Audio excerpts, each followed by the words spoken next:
you. Good evening, everyone, and welcome to tonight's episode of Hey Sister. What you doing? What do you mean? I mean, you're right here, I like am. in real life. In real life, I'm with my sister. Yeah, tell them Hey. why. Why'd you come to town? Or Woo! the secret Location. Listen, I don't know who watching, where y'all watching. Text some people, tag some people, tell them get on that, go on here right now. All right, folks, we are live while on Hey Sister. I am here in Louisiana with my the sister. secret location. Our secret bunker. She's forgotten already. We both have on our intention necklace. We got some good intentions, but we don't know how things are gonna shake out tonight. Yes, so we're here, and I snuck into town. We did a surprise. Hey, Jody Joe. Hey, Miss Jody. Doing, girl? We gonna talk. You already know what I'm talking about. We gonna talk. I'm channeling my inner Erica Badu tonight, y'all, if you can see. All right, y'all. Right. That's what I'm saying. Sickening, ain't she? Anyway, look, y'all like, follow, share, subscribe. Tell folks you're tuning in to Hey Sister. Make sure you go tag your friends on Facebook. Send them the YouTube link. Tell them to watch us. Tell them to join the conversation in the comments. And tell them to go to our website. Sign up on our website. Never miss an episode. But child, listen. So, snuck into town. It's our mom's birthday on Saturday. Dad had planned a little surprise. We had a great surprise birthday dinner for her on Friday. Her actual birthday was on Saturday. And so it's been a whirlwind of a weekend. But it's been a good one. It's been a good one. And then we decided to hit the road and do that trek over to Jackson, Mississippi, to visit our former production assistant, now college student, over there at the Jackson State University, and take her out. But she had some activities, so we didn't get to stay long, but we stayed long enough to stock up her coffers, and for the granny and pawpaw to bless her with some cash, because she sure don't blink her eye at that cash, honey. But that's the life of a college student. Y'all remember how it was. What y'all remember about your college life? She is busy. Very busy, honey. Listen, very busy, but doing well. Healthy and doing well. Yeah. We'll talk later, Jody. Yeah. Where are you going to start? I'm doing great. How about yourself? You didn't tell me how you was doing. I just said I'm doing great. How about yourself? That's what I literally. Ain't you really great? I am. You might not be. Listen, I don't know what is happening in this room. We turned this one light on. I'm gonna show y'all something when I turn this light on. Watch how my face look. What? It's like Casper the Friendly Ghost up in here. Well, just dim it a little bit. Oh, God, I gotta dim it. There you go. Look at that. Warmed you up. I don't know. I don't know what I'm looking at. Like I said, I'm channeling my inner Erica Badu. There's a lot that's going on in the world right now. So there's a lot that's going on out here in these streets right now. So we're going to dive into our hot topics tonight. And I don't even know where to start with this one. Well, you're going to start with Hurricane Helene. Oh, we going with this? Oh, that's fine. We can start here. Listen. Okay. If you haven't heard, the mayors of these United States of America, not just one mayor, but many mayors, have been clowning. And if you haven't heard, see, they like to talk about the Joe Biden Justice Department. But they ain't been taking no prisoners. They don't care what party you affiliated with. They don't care where you serve or what you serve. But they've been taking, the indictments have been flowing. The indictments have been free and flowing. They've been indicting. So the one Mr. Eric Adams, mayor of New York City. New York. Baby, he has an indictment on him. Well, explain it, sister. I don't think I even pulled one because it's so many things. Okay, so now I gotta go find. I'll Yeah, pull it. you go ahead and pull the article. Well, anyway, I can't remember all the charges that he's been indicted on because see here, like I said, I've been over here in Louisiana, and it's very clear because someone who works for the mayor, Latoya Cantrell, has just been indicted, and trust and believe the candidate or the election official number one who they really coming after is her. And T been wilding out. So yeah, but Mr. Adams, what are all the charges? I mean, it is corruption. Is it corruption? Let me see. I just need a PDF because it just makes it a lot easier. Yeah. Here we go. Here we go. Bribery, campaign finance offenses. Yeah, put it in the link. Put it in the I will, but we can talk about it really cute. Abuse his position as this city's highest elected official, and before that as a Brooklyn borough president, to take bribes and solicit illegal campaign contributions by allegedly taking improper and illegal benefits from foreign nationals, including to allow a Manhattan skyscraper to open without a fire inspection. Adams put the interests of his benefactors, including a foreign official, above those of his constituents. Here y'all go. Y'all can read it all. Listen, at the end of the day, look, some of y'all work for companies and you know full well that you're not supposed to take gifts over a certain amount of money. So if you aren't supposed to take gifts over a certain amount of money in your everyday, like you could be the individual contributor and you know you can't do that. Yeah, handing out the indictments, but it sounds like Mr. Adams, and again, he's not the only one with the bad behavior, but clearly is taking some money. But to be fair, he pled not guilty. He has pled not guilty to all the charges, but in New York, there are others who have also gone down recently, which is usually how it happens. Like there's others, so it's that pecking order. And like I said, in New Orleans, it's like they've been going down this pecking order, and there's no indictment yet, but it's like it's coming. It's like a slow moving collision, and you're watching a collision that's about to happen in slow motion, right? Right. Correct. Yeah, it's a mess out there. So but yeah, there was I just don't know why they keep doing it.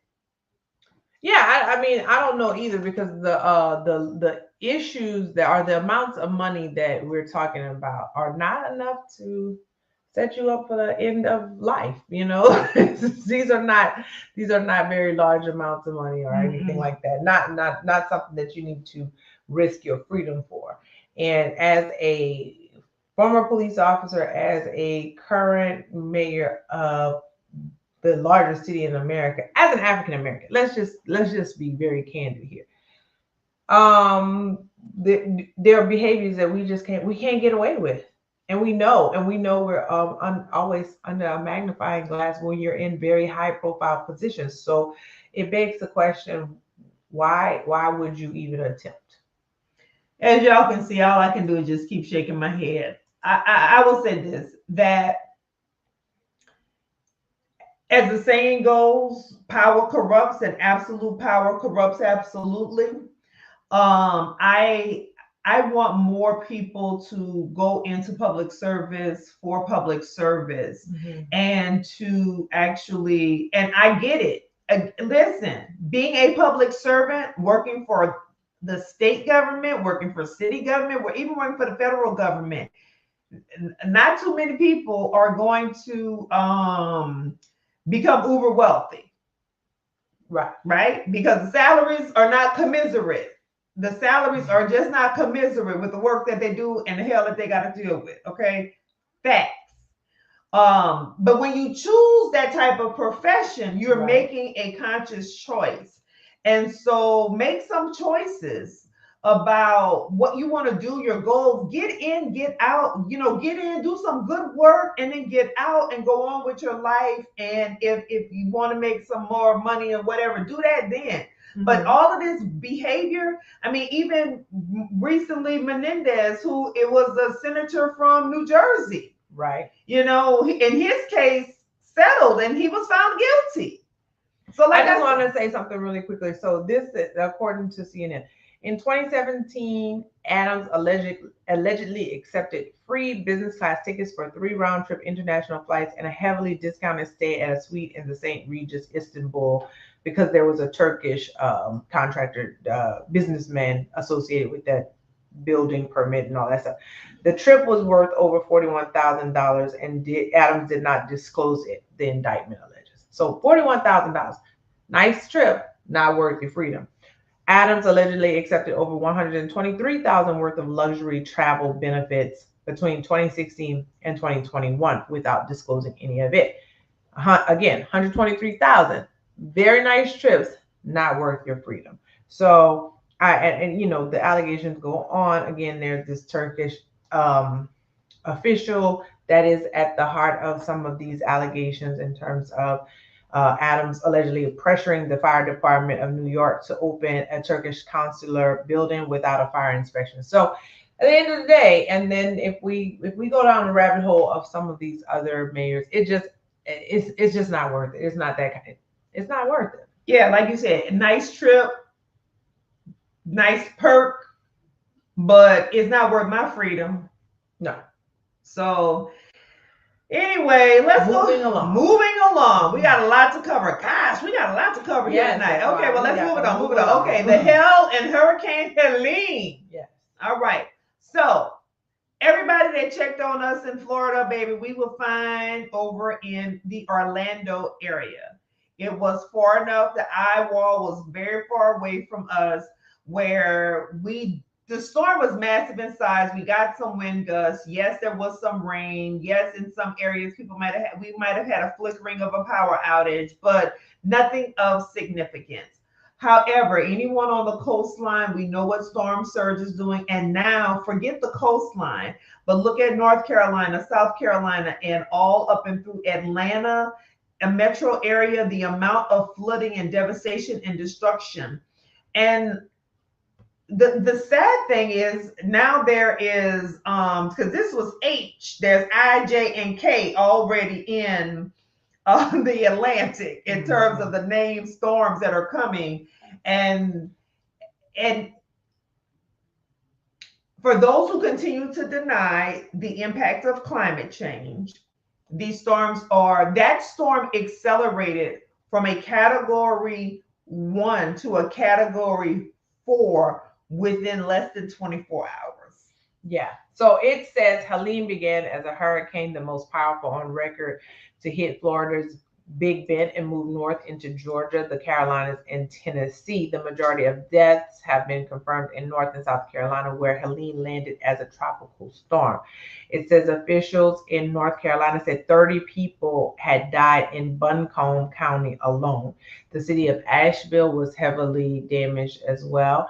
And so at the end, and look, Jody says her hometown of Greenwood, South Carolina, looks like a war zone. Right. You know how far that had traveled inland, right, to do that amount of destruction?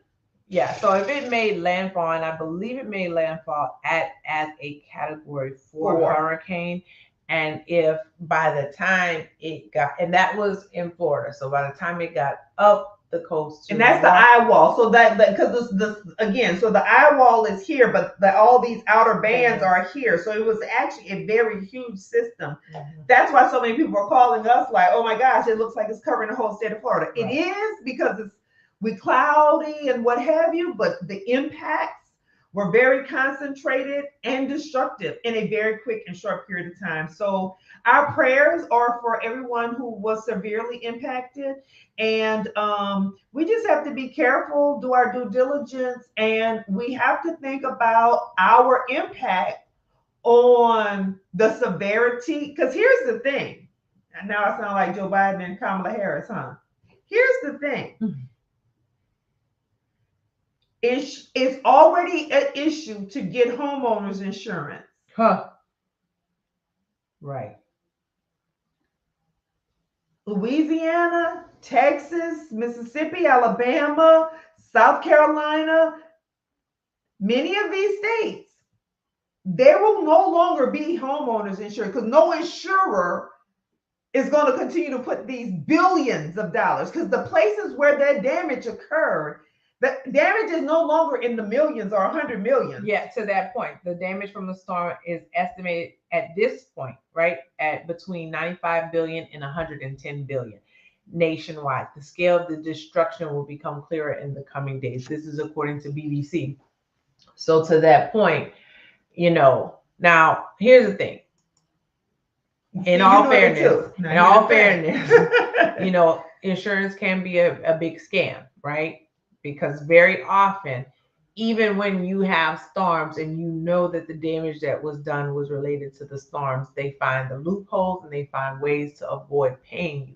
I know a few years ago for our family, we had roof damage after Hurricane Ida. And the conundrum became, if you fix your roof, then the insurance company is like, they're not going to reimburse you for having fixed your roof. But if you don't fix your roof, it's still hurricane season. There's still other storm events, right, that are happening. And you can't sit with a blue tarp on your roof forever. If you even get a blue tarp. Right? If you even get one. So these are the kind of conundrums we are in. I would say, insurance has been quite the racket for a number of years. So my advice, I'm never going to tell people to move from their homes, places that they love, places that they built their families and their memories, what have you. I'm never going to tell you to move. That's a decision that you and your family have to make for yourself. But I will say that hurricane season starts in June officially, I believe. It usually gets really, active around August, September, and then it goes through November.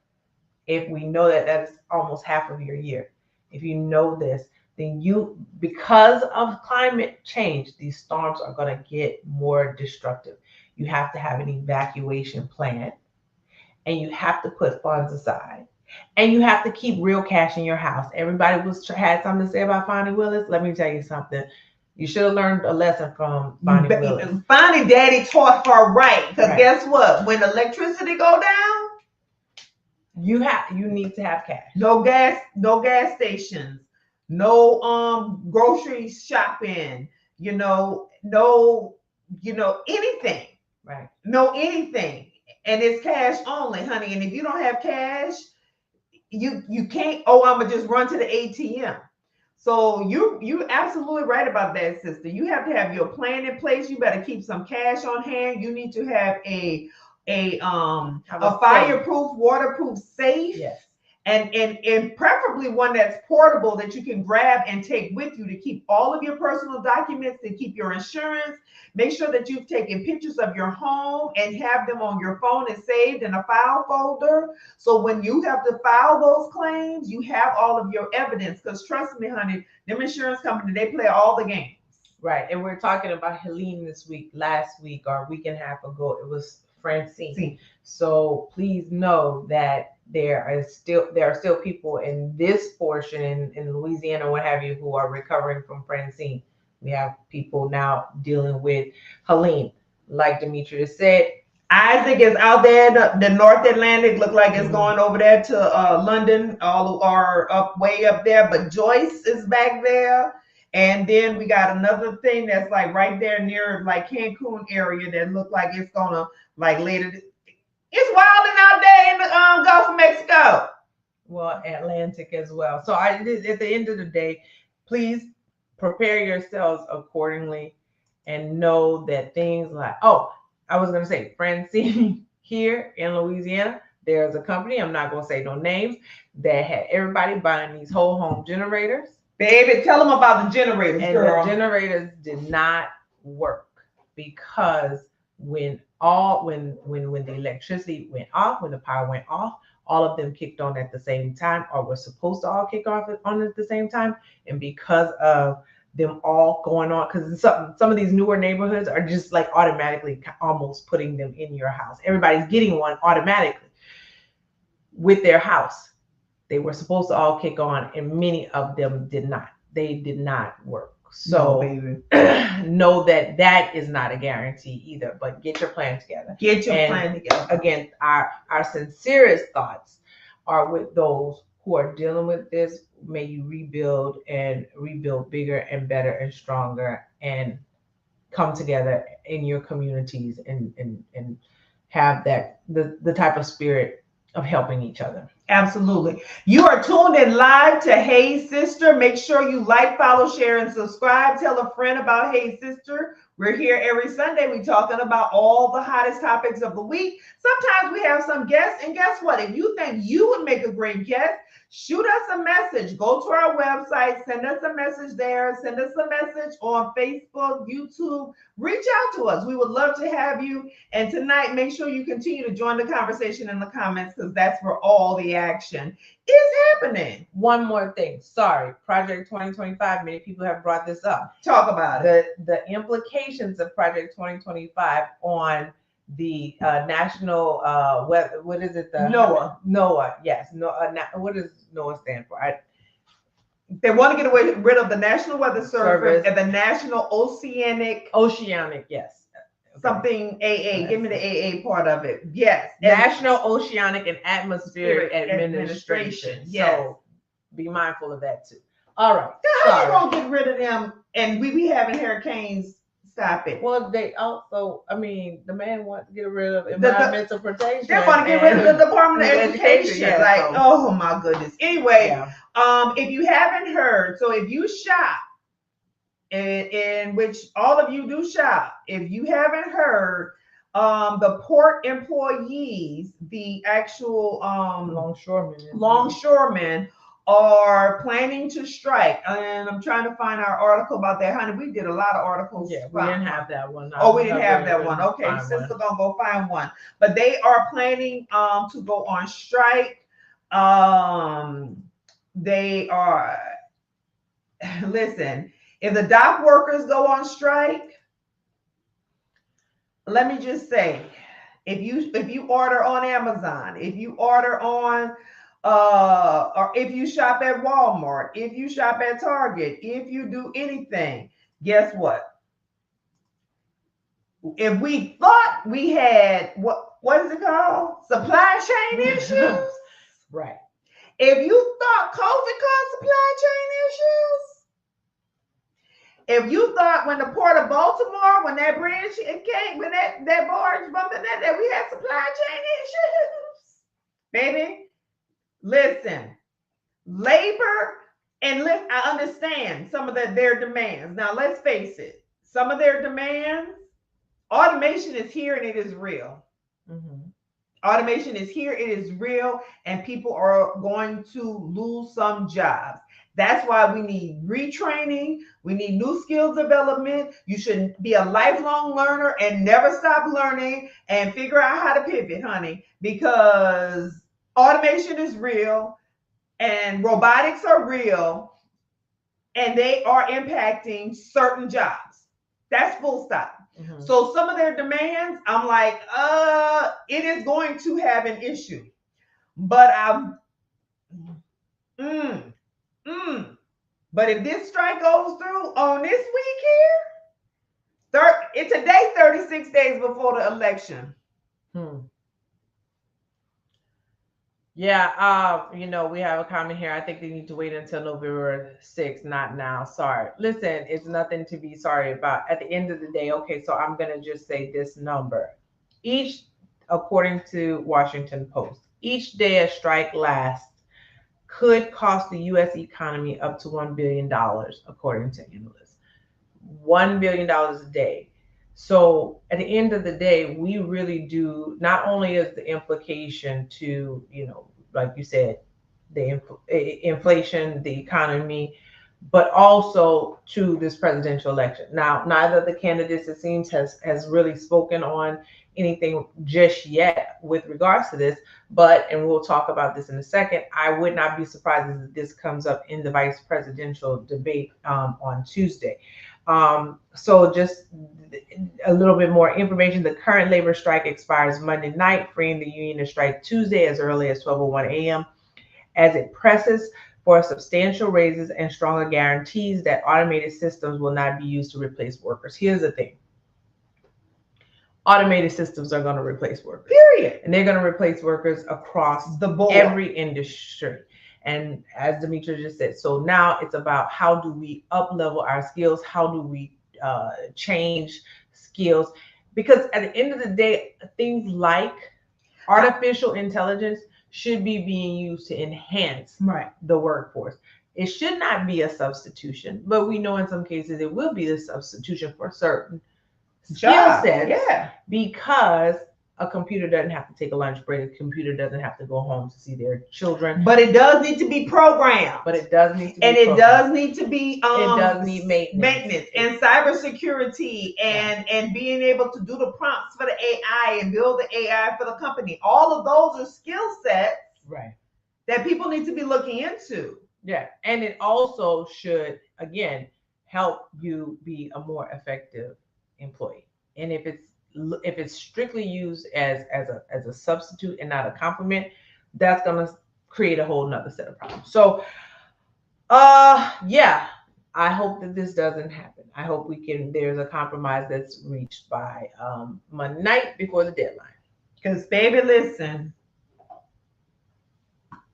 that's all I gotta say. You see, I said it with my eyes. I didn't even say a word. That's it.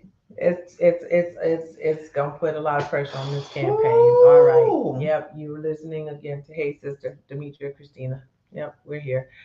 So go and tell them about this. It's up there. Now You see, got to scroll. let me find this article for y'all, please. There you Okay. go. While y'all over here talking about Diddy, we got a new Heidi Fleiss out there. What was her name? Heidi Fleiss? Yeah, Heidi Fleiss was that lady, but let me give y'all this new lady name.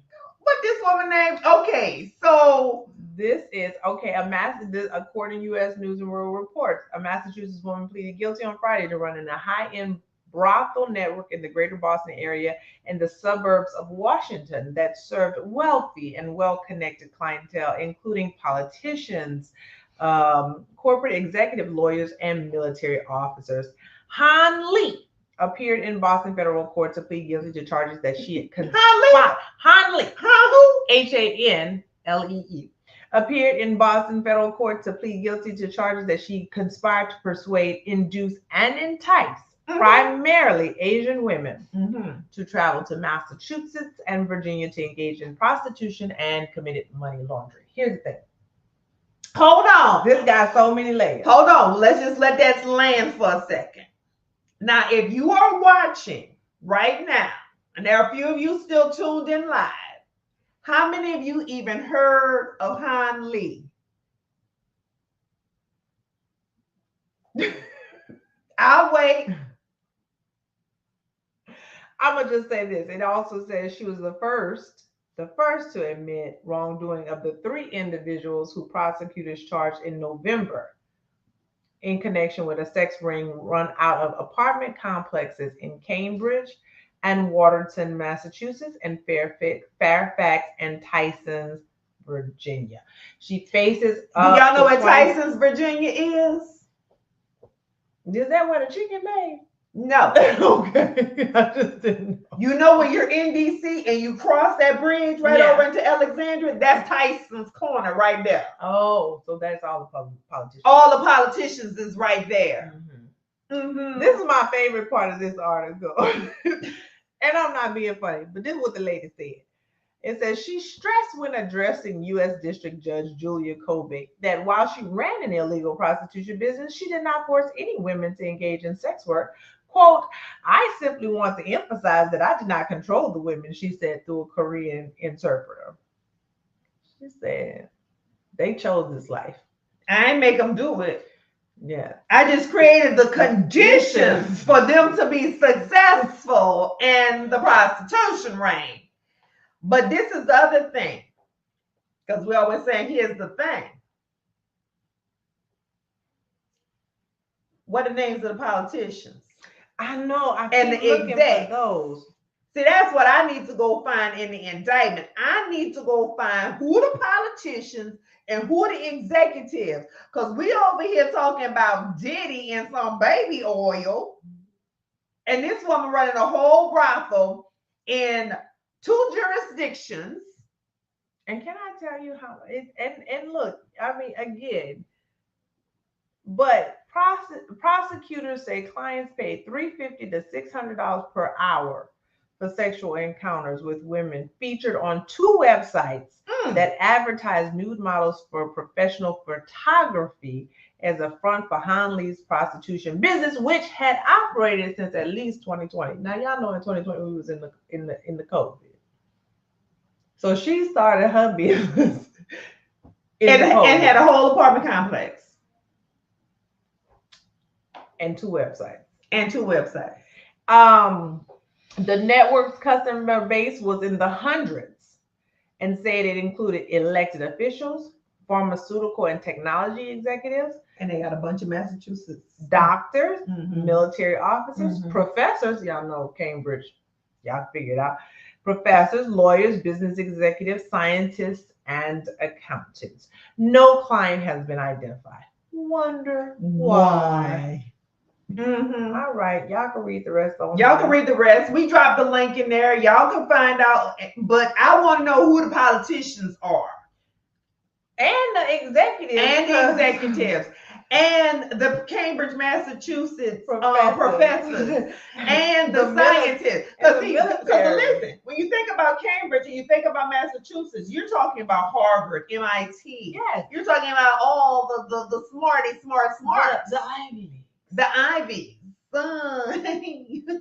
Yeah, honey. They travel somewhere. They should have had an accident on the go.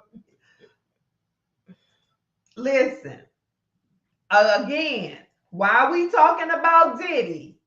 This whole thing is going down over there with Han Lee. Y'all gotta go check this stuff out. Listen, you tuned in live to Hey Sister. It's an evening of hot topics, honey. We are talking about a lot of topics. And there's so many topics tonight, y'all. This has just been a week, like we were here last week. Right, and we still just halfway through. Ain't that a damn shame? Oh my Lord. Why, people, why y'all want me doing, why y'all want to do this? Oh, anyway. Oh. I'll let you take this one. We're just going to make this very quick. Very quick. I know that many of you have probably heard that former quarterback Brett Favre has come out as having Parkinson's disease. Diagnosed with Parkinson. And as a result of his bravery, a former QB, Tommy Kramer, also a prolific quarterback, came out and said he has been diagnosed with dementia. Now it's interesting because I just had to ask my dad the other day, how do you feel? Like, what do you think about this extended college football season? And he has some pretty strong thoughts about it, as well as the extended now NFL season. Look, and changing that kickoff ain't changing a damn thing. And also this, the helmets, all of this stuff. Like, look, Mr. Kramer said he wouldn't change a thing. He's lived a great life. He does not want any sympathy. And, you know, at this particular moment, he may exactly feel that way. And I hope he continues to feel that way. But dementia is a terrible disease. No, there's just no two ways about it. And so, and it makes me wonder how, in effect, football has replaced baseball as America's pastime. And so many children are getting involved in it so much earlier. We were talking about the Miami Dolphins and the gentleman who had the 3 concussions already, I think. And he had issues when he was a player at Alabama with the shoulder and all of that. And listen, so to these gentlemen, albeit I have some very strong feelings about some things that Brett Favre was involved with. Well, then let's just say it.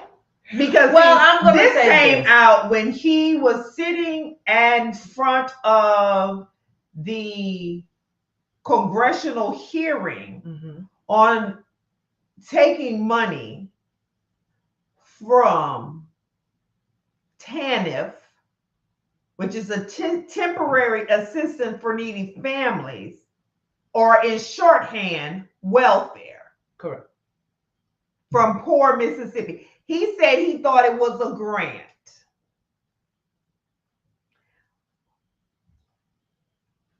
And that the politicians and the people who granted him the access to those lied to him. I don't know if I believe that. That's possible true. Because they have nefarious, again, we just told you about these politicians be politicianing. Mm-hmm. And we know Mississippi is notorious for perpetuating the poverty. Mm-hmm. And harming their own people.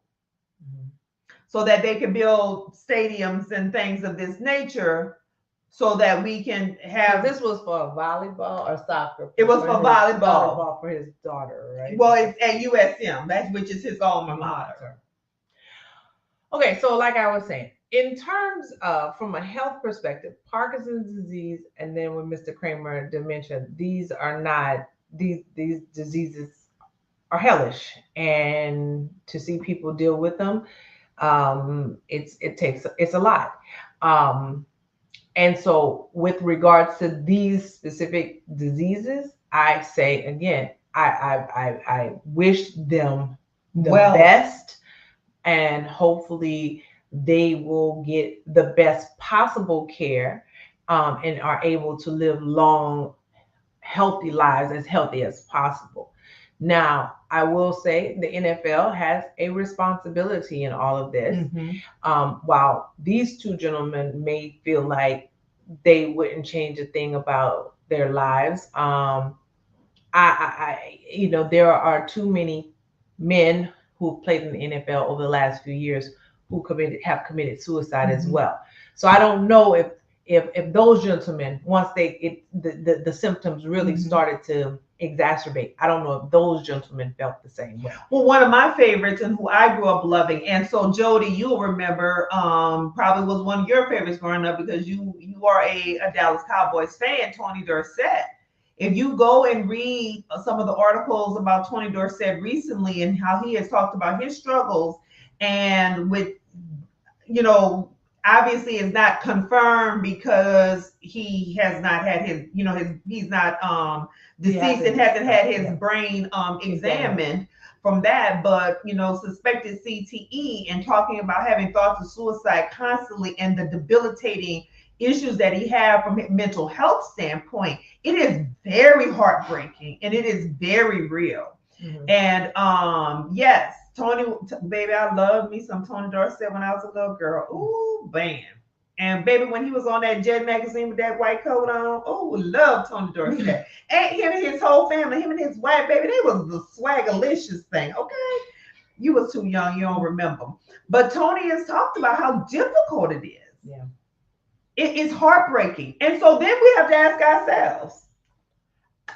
I think we have to ask ourselves, is it worth it? Is it worth it for our entertainment? Because as we were talking about coming into the show, this very much reminds us of the Colosseum in Rome. This very much reminds us of, having humans fight against tigers, or two human beings kill each other, fight to the death. That is the conundrum in all of this stuff. Is it worth that for entertainment? I know they get paid well, but in the grand scheme of things, they don't because of the contractual agreements, because of the wear and tear on your body, because of the ultimate medical treatments and things like that. And the average career is like 2 to 3 years, and most people don't even get to that big payday. Yeah. Well, I did want to share, and this is probably not cool, but this was very interesting to me. So there was a young lady by the name of Jen Sturger, who a few years ago was at the center of a scandal with Brett Favre, and she basically she said that he had sent, if you all remember, he had sent some unsolicited photos and they were explicit. He had sent her some inappropriate voice messages, things like that.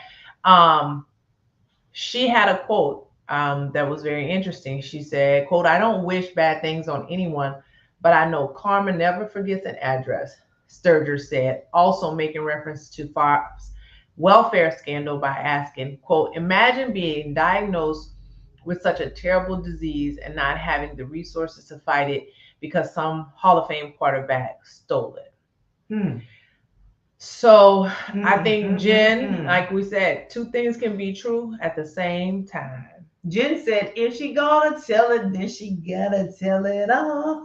Karma never forgets an address. That hit me. I don't know about anybody else, but that hit me. So, yeah. So hopefully those gentlemen make the most of what they have left of their lives. All right. Well, we're gonna go through this next topic probably a lot faster.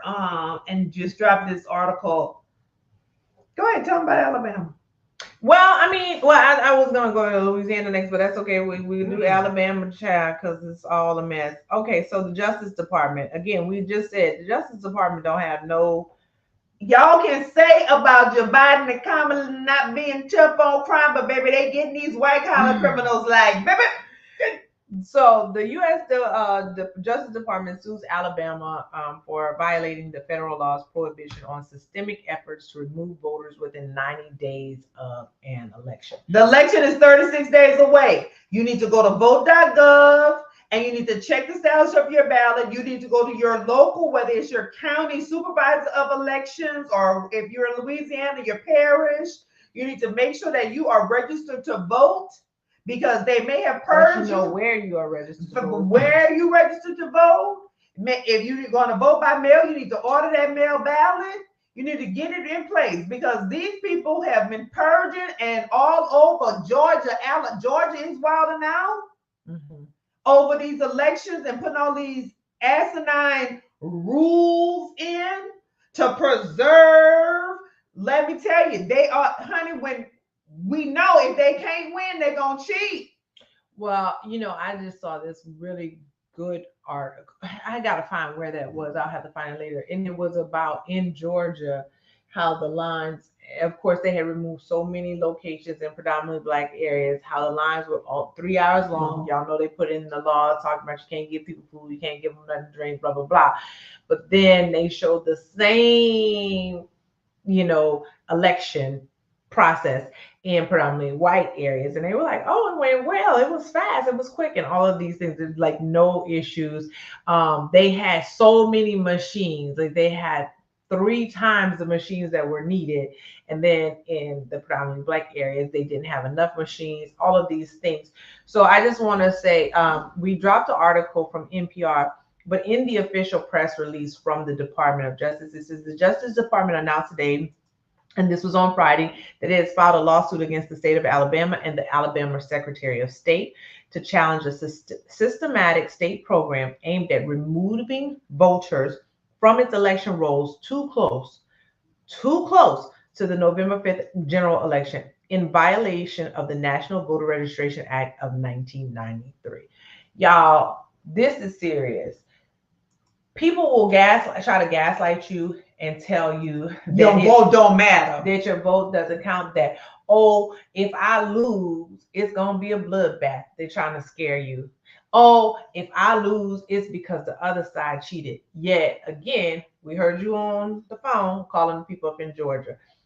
We see what that Alabama, what y'all trying to do. We see what they still doing in Georgia. Yes. In Texas. Even in Arizona, where I'm at, where you have these processes now where everything, like every election triggers an automatic recount. Like before it was a certain percentage threshold, they lowered this percentage so much that pretty much like we had recently this election where I think the young lady ended up winning by 300 votes. It was super, super close, but it automatically triggered a recount such that it was like, we're up, like butting up against deadlines that impact other elections. Like I think that was the primary, and this would impact the general election because we're making it where we have to do automatic recounts for everything. The games and the shenanigans are real. So check your voter registration, have a plan in place. If you plan on vote early, in person. If you plan on mailing your ballot, and just know like the date, the time, the location, know everything. Get it done early. And then once you get yours done, then you can start taking your family and friends and loved ones and young people in your life and making sure that they all get theirs cast as well. Right? Yeah. So I say take 5. You see, 1, 2, 3, 4, 5, take 5. Make sure that you have 5 other people voting as well. At least call them and be like, did you vote today? When you going to vote? What's your plan? Do you need a ride? You know, let's be very proactive, y'all. This is a mess out here. And in today's episode of Elections Have Consequences, we want to talk about Mr. Marcellus Williams, who was executed. Now, we didn't really talk much about the case leading up to it. But the state of Missouri executed this man who the prosecutor was like, no, we got it wrong. We need to not execute this man, where the family of the victim who was murdered said, no, there's too much stuff here, where the people who were the witnesses on which this conviction took place said, no, we lied. Or we were paid, whatever it was, on where the DNA evidence. Now, here's the thing. We have always thought and talked about DNA evidence and the power of DNA evidence. Now, when the case happened, we didn't have the benefit of DNA and DNA evidence. Now you have the benefit of DNA and DNA evidence. We're not going to allow it to come back in, because the DNA evidence shows that this man was innocent. So what it tells me is that our justice system is not about justice, and it's not about guilt or innocence. It's about who we can convict based on the evidence that we have, who can present the best case, and in this case, who can we hold accountable because we don't want to admit our fuck up. Well, I would add, in this case, it feels like there are people who want to make a name for themselves for their own political gain. So it seems that the previous prior governor, Eric Greitens, I hope I got his name right, it said not only granted Williams a day of stay, but also appointed a committee to investigate his case. So think about that. The previous governor ordered a stay and had a committee to investigate. The committee was dissolved by the current governor, Mike Parson. Mike Parson dissolved the committee in 2023 without ever issuing a report. This man, so just a few things about Mr. Marcellus, who was executed on Tuesday night. No physical evidence linked him to the 1998 murder of Felicia Gale in her Missouri home. This is from The Atlantic, by the way. His trial was marked by a shoddy defense and a jury selection process that impaneled 11 white jurors and only one black juror. Gale was white, Mr. Williams was black. Again, his execution had been scheduled and halted twice before because of concerns about his guilt. So at the end of the day, Mr. Parsons, elections have consequences. Elections absolutely have consequences. But I have to ask Mr. Parsons, what was your motivation? Because if the family said don't, the previous governor said, wait up, let's see. The prosecutor said, Why were you so hell-bent on seeing this black man die? And then when it comes to the Supreme Court, let's start with the state of Missouri Supreme Court. Start with the state, but let's start there, because that's where it started, because it went to them first. Right.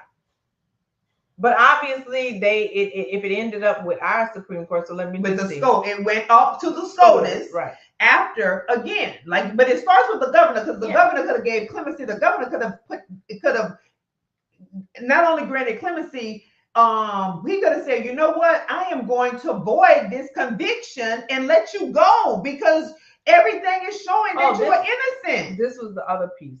Now, because this is somebody else who needs to be held accountable, but who has blood on their hands. So Mike Parson, the governor, you have blood on your hands, sir. I don't know you, but you have blood on your hands.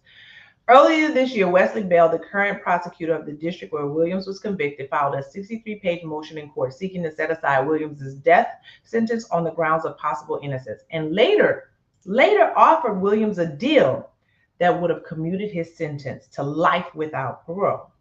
But Missouri's attorney general rejected the plan, and Williams is now dead.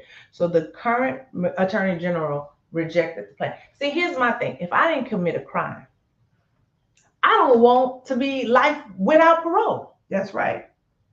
And what bothers me, again, I'm going to go back to the family, because, you know, we've had some experience in this area, and families are often overlooked on what these kind of things, how they impact them. But I'm going to go back to the family. If I'm the family of this woman, I'm seeking justice. I don't want just anybody I don't want just a body in jail. Right. I don't want just a body executed. I'm seeking justice. If you didn't do it, I don't want you sitting there. Mm-hmm. And this notion that you would kill somebody who was possibly innocent and think you're going to be able to sleep at night, honey, I wish you nightmares and stress. What did our girl say? Karma, the address, baby. It never forgets the address. Never forgets an address. Never forgets an address. So, again, elections have consequences, and not just presidential elections. Attorney general, governor, because again, we had a governor who said, nope, got a new governor, and he's full steam ahead. Elections have consequences. Because who appointed for our SCOTUS, our Supreme Court of the United States? Because the 3 justices who said we should hear this, right, were appointed by Barack Obama and Joseph R. Biden. Mm-hmm. And the 6 justices who said we don't want to hear this were appointed by Ronald Reagan, George H.W. Bush. No, Ronald Reagan, or all Ronald Reagans are gone. No. George H.W. Bush, George W. Bush, and Donald John Trump. 3 along with Donald John Trump. That's who they were appointed by, because all of Reagan's are gone at this point. But the George H.W. Bush, the first one, that damn Clarence Thomas still on there. Right. So, yeah. And then to the black men and the people who talking about, well, what Kamala Harris do for this? She can't do nothing about that, because you want states. Well, and that's exactly what the Supreme Court did, right? Pushed it back down to the states. It's their decision, and states' rights. Again, that's how it's a vestige of slavery. Yeah, exactly. That's why we have the Electoral College. Yes. So. Whew, okay. So rest in power, Mr. Williams. I'm so sorry. Rest in power, but he had his only statement, his final statement was, Allah has it in his hands, that's it. Okay. But that's one of the ones that has made national news. There's so many who didn't. And there's so many who are still imprisoned. Right. Today, because people won't see, they won't allow, now that we have the benefit of DNA, they won't even allow that evidence to come forward. And now, not only do we have the benefit of DNA, again, it goes back to my continuous question. Like, we live in a country that will allow people to walk around with AR-15s and not have a license, a permit, not be of the proper age, having them concealed, all of these. Not have any training. No training, nothing. But we want to regulate a woman's reproductive organs. And at this stage, like the death penalty has been around for a long time. If you go back to the guillotine, like it's been around a long time. And clearly death is not a deterrent for crime. So it starts to raise the question, you know, I read somewhere and I won't get it right. So, but there's a quote out there. It's something to the effect of you can tell a lot about a country by how it treats its imprisoned population. So we really acting a little barbaric to me, but I don't know. Well, y'all are still hanging in with us. We got 2 more topics to get to, so we're gonna dive on into it, honey. So you had said something about Mississippi and its poor residents and its politicians. Louisiana, goddamn. All right, so apparently one Mr. Clay Higgins, who we're gonna do that one second. Let's put some of Clay's quotes up. Oh, we're gonna put his quote up first. Yes. So Mr. Clay Higgins apparently went on the platform formerly known as Twitter and made this ridiculous statement, which it was: these Haitians are wild, eating pets, voodoo, nastiest country in the Western Hemisphere, cults, slapstick gangsters, but damned if they don't feel all sophisticated now filing charges against our president and VP, Higgins wrote on his official account on X. All these thugs better get their mind right and their asses out of our country before January 20th. This is an elected official from the state of Louisiana, a representative. First of all, because I'm about to have a Kamala Harris moment. First of all, filing charges against our president and VP. No, they're filing charges against Donald Trump. And and I was moving out loud. No, it's fine. I'm sorry. You. Donald Trump's and JD Vance. That's not our president and our vice president. No. They're filing charges because these 2 irresponsible individuals are not only peddling racist tropes, but they're causing actual harm to residents of Springfield, Ohio. We talked about this already. So for him, and you know, it's funny to me, people get all kind of keyboard courage. So it's funny to me how he got all brave and brazen with his commentary. As our mother would say, he got biggity. Right. And so then it led us to, and we should show it real quick, this piece on MSNBC. We're going to go a little bit over, but he led us to this where it was like, wait, everybody in Louisiana wilding. So all of our representatives is acting a plum fool. We're going to share this, show it up.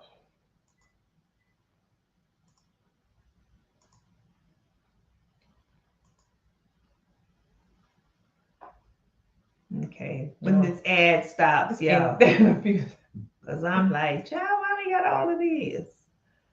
Them people got that. As Higgins then went on to tell CNN, and I quote again, "It's all true. I can put up another controversial post tomorrow if you want me to. I mean, we do have freedom of speech. I'll say what I want." Unquote. Back with me, Reverend Al Sharpton, Eugene Robinson. Eugene. Now let's pause right there. Because I could say whatever I want because we got freedom of speech. But now your ass want to backpedal and pussy pop and take it down. Because say what you mean what you say, and stand firm in your word if you believe what you're saying. Say it with your chest and mean it. But now you want to pull it down because, someone talked to me and whatever. Because you a liar. And that keyboard courage is gone. And you're obviously a racist. You're a liar and a racist. Okay, we're gonna finish playing the video. But because see, at first, what they always do is they double down, triple down. Right. Because because he biggity. Right. Billy Badass, as they say. Apparently the hood don't fall far from the robe. No, in Louisiana. It really doesn't. Sometimes it comes down. But can I just be a little more specific? Yeah. Here's a quote from sane Clay Higgins. Mm-hmm. As a quote, this is about how he voted for David Duke, the Klansman, the Grand Kleagle or Grand Wizard of the Klan in 1992 to be the governor of Louisiana. Quote, Duke won't get the vote, but Pat Buchanan, remember Pat Buchanan will. Pat represents much of the same position, said Clay Higgins, regardless of the fact that David's a homeboy and all that. The boy's a Nazi, and that's a real problem, said Mr. Higgins, who nevertheless voted for Mr. Duke for the governor's race. He also endorsed Donald Trump in 2016. Of course, David Duke, endorsed Donald Trump. Your thoughts? Yeah, he's a Nazi, but I'll vote for him anyhow. He sounds exactly like the white supremacist segregationists from when I was a little child in South Carolina. I mean, exactly like them. Some of them wouldn't be that blunt about their racism and their white supremacy. It's breathtaking. And there's some, I mean, I don't know what's going on in Louisiana, Rev, but Steve Scalise once described himself, and he's number 3 in the House, as David Duke without the baggage. Okay, that's a guy who's very high up in the Republican Party. And now let you listen to Senator John Kennedy lashing out in a hate crime hearing, also from Louisiana. Here's John Kennedy. Let me ask you one more time. You support Hamas, don't you? You support UNRWA and Hamas, don't you? Sir, Please. I think it's exceptionally disappointing that you're looking at an Arab American witness before you and saying you support Hamas. You know what's disappointing to me? I do not support Hamas. Bring yourself I do to not say, support Hamas. Okay, he gonna say you cannot bring yourself to say, but as you can hear her clearly saying, you don't support UNRWA. You don't support Hamas. You don't. I was very clear in my support for UNRWA. Hezbollah, and you don't support Iran. You should hide your head in a bag. I don't even know where to go. You should have your head in a bag. Now, see, and then he thought he was saying something. he did. He thought he was doing something Now, if right he there. walked outside and somebody had punched him in his mouth, that's what he would have got. No, he should have got right here, throw balls. And I'm not, I ain't condoning, I'm not condoning violence. But again, karma never forgets an address. People better watch their mouths. I don't know what's happening with white men in this country. I don't know what's specific. No, I do. I do know what's happening with white men in this country. White men and many white men, not all, not generalizing all, but many white men like the Clay Higginses, like the Steve Scalises, like the John Kennedys. You want to align yourself so badly with the worst parts of this society. You like David Duke legitimately, I keep saying this, what job has he had other than running for office and fueling the flames of hate and dissension? What job has he had? So what contributions have he made to society other than being in the Klan? And that's not a contribution to society. You all want to be so aligned to the scum of this earth, to the underbelly. And I don't know. I don't know what you think you're going to get out of that. But now, here's the clincher of it all. So he said it big, bold. It's free speech. I said what I want to. I'll come back tomorrow and post again. And then suddenly, I had a conversation with one of my colleagues. And then Mike Johnson, also from Louisiana. And then I went over in the corner and I prayed. No, it was Mike who said he prayed. But let me tell you what's interesting about Mike's comment. And it's a long one. I'm going to put this up here. I'm going to break it up in parts. Don't break it up in parts. So. Yes. I just wanted it to properly show. So Mr.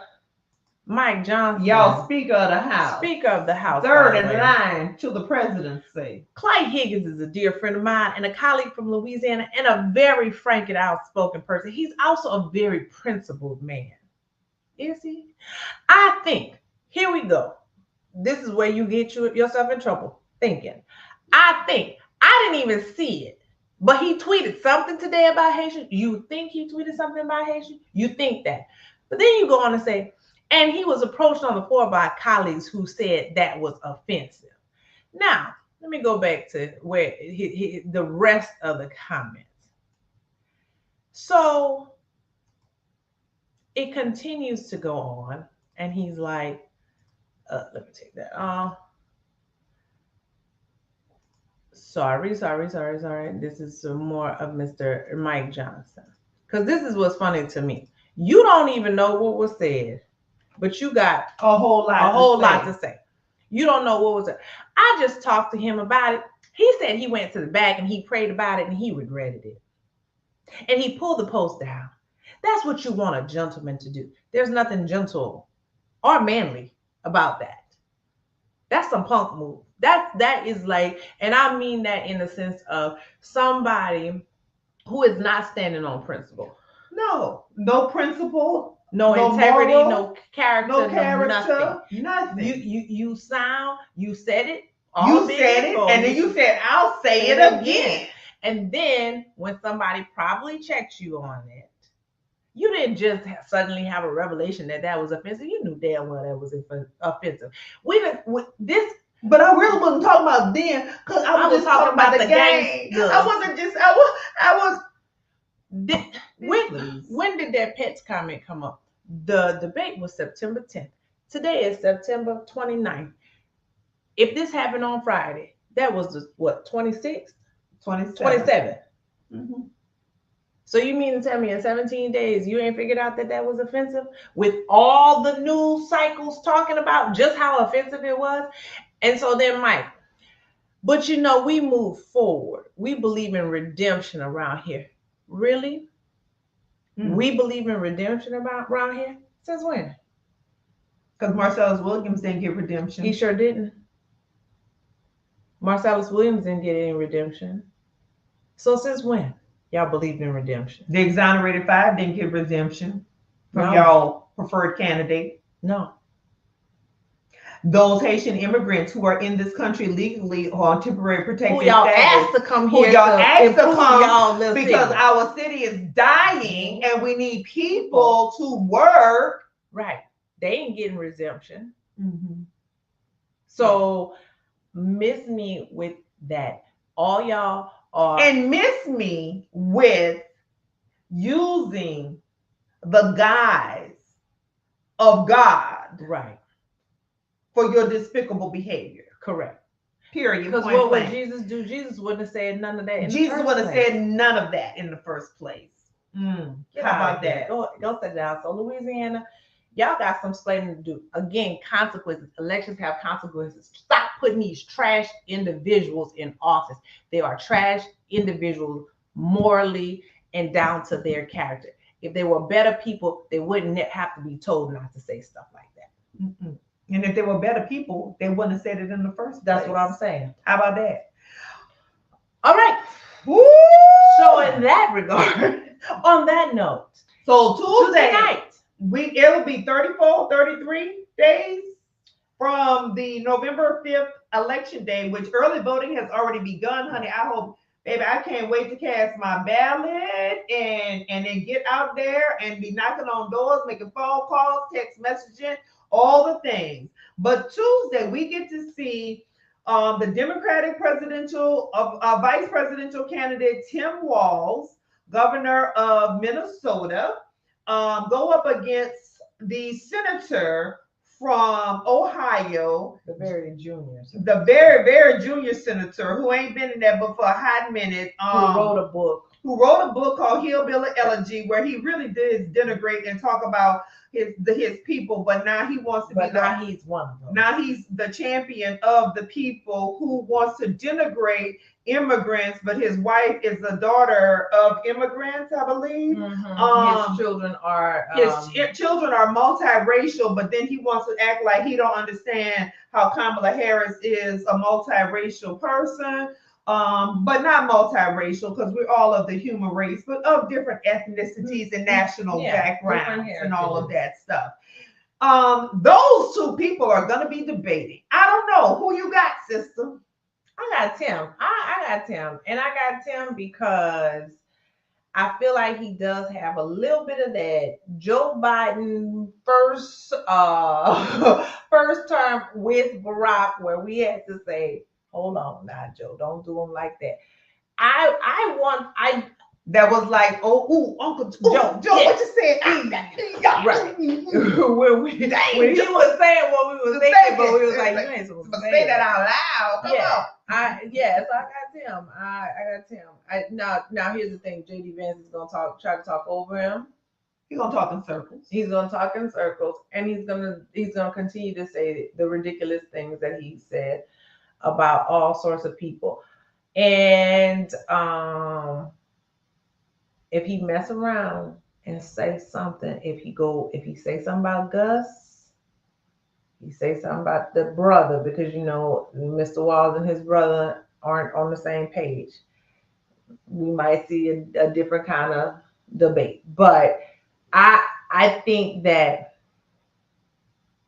I would love to believe that we could have a debate on issues, but we can't. So this is what I know. One thing for sure and two things for certain. This debate has actually no bearing on who people vote for. It's going to be interesting to see how they conduct and comport themselves. It's going to be interesting to see who would be next in line in the event that the next president of the United States is incapacitated. I agree, but only reason I slightly disagree with that is because right now Tim Walz is. I've heard a report earlier today. He's about 15 points ahead of JD Vance in terms of likability. And if there is somebody out there, I don't know who, but if there is somebody out there who still don't know who they want to vote for president, they lying. then I'd be happy if you vote for Tim Walz because you like him as a VP candidate. Do whatever you got. Listen, I'm gonna say this. This is what I know for certain. I don't think it's going to have an impact. And this phrase I want us to remove from our vocabulary: permission structure. They're looking for a permission structure to cast a ballot for X, Y, and Z. No, you're looking for an excuse. I haven't heard that one. Oh yes, they're looking for a permission structure. I don't need no permission structure. You make decisions based on information and the knowledge that you have. You don't need permission from anybody to vote what is right and righteous. You don't need permission from anybody who you are affiliated with by a party, by a friendship, or by any other allegiance or alliance. You don't need permission to cast your ballot for Donald Trump. If you want to cast a ballot for Donald Trump, cast that ballot for Donald Trump. Say it with your whole chest and just know that you align with a despicable ass human being. And that means you might be a despicable ass human being. Yeah, so I just dropped a link in the comments. You want to play it? Well, I don't know. Do we have enough time? We already over time, child. All right. We'll play this, and then that'll be the last note for me. Oh, hold on. Let me pause it. Oh, you gotta stop. Hold on. Just present. And then start it again. Just close it and start again. No, because you got to share the new thing.